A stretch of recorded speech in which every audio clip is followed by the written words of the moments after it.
insan. Oleh karena itu nanti dilarang merubah tampilan-tampilan fisik yang tidak dibenarkan petunjuknya oleh syariat.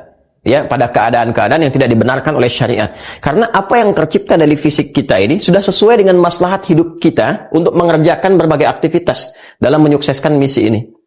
Karena itu nggak boleh sembarangan merubah tampilan-tampilan fisik. Operasi-operasi tertentu, merubah tampilan di wajah, bagian-bagian tubuh dan sebagainya. Jangan lakukan.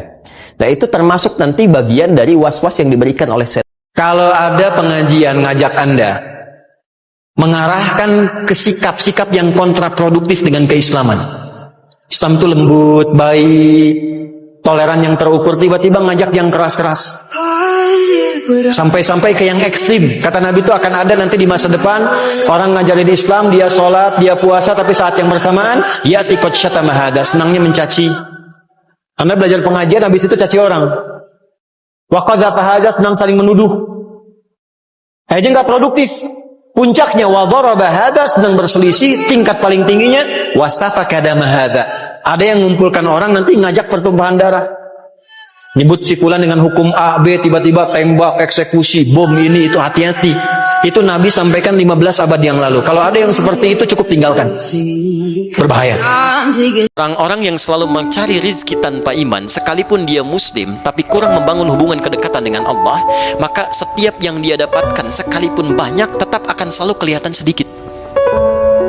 Nggak percaya silahkan. Anda kalau tidak pernah membangun hubungan dengan Allah, Anda kerja berangkat gelap, pulang gelap lagi, harta dikumpulkan. Demi Allah, kalimat Qur'annya, isyaratnya, kami akan jadikan yang kelihatan banyak oleh dia itu nampak selalu terasa sedikit. Kerja lagi, tapi tidak pernah merasakan dan menikmati apa yang didapatkan. Nggak ada kenikmatan. Ya. Jadi kayaknya berangkat lagi, tapi tidak ternikmati. Kelihatannya banyak, cuma sedikit. Ya, Masya Allah. Tapi ketika Anda membangun hubungan yang baik dengan Allah Subhanahu Wa Taala, kelihatan oleh manusia yang lain seperti sedikit, tapi Masya Allah, karena keberkahan dituangkan di situ, kalimatnya jama min thayyibat. Sedikit ini kami turunkan berkahnya, sehingga terasa nyaman, nikmat, tenang aja. Bukan tempat tinggal, tapi dunia tempat meninggal. Kita akan tinggalkan. Orang cerdas itu akan membawa bekal secukupnya di tempat transit untuk kebutuhan di tempat puncak yang akan dia tuju.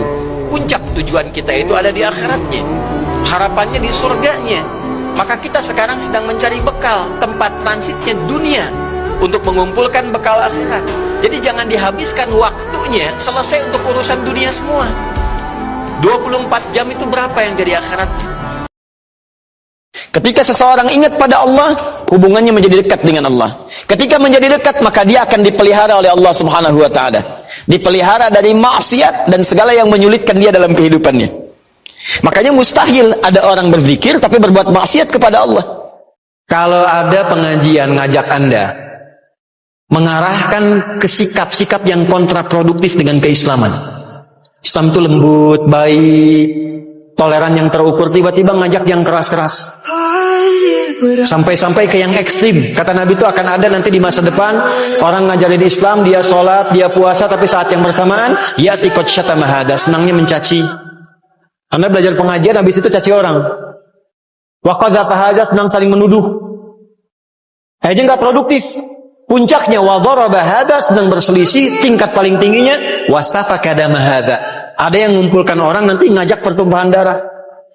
Nyebut si fulan dengan hukum A, B, tiba-tiba tembak, eksekusi, bom ini itu, hati-hati. Itu Nabi sampaikan 15 abad yang lalu. Kalau ada yang seperti itu cukup tinggalkan. Berbahaya. Ketika seseorang ingat pada Allah, hubungannya menjadi dekat dengan Allah. Ketika menjadi dekat, maka dia akan dipelihara oleh Allah Subhanahu Wa Taala. Dipelihara dari maksiat dan segala yang menyulitkan dia dalam kehidupannya. Makanya mustahil ada orang berzikir tapi berbuat maksiat kepada Allah.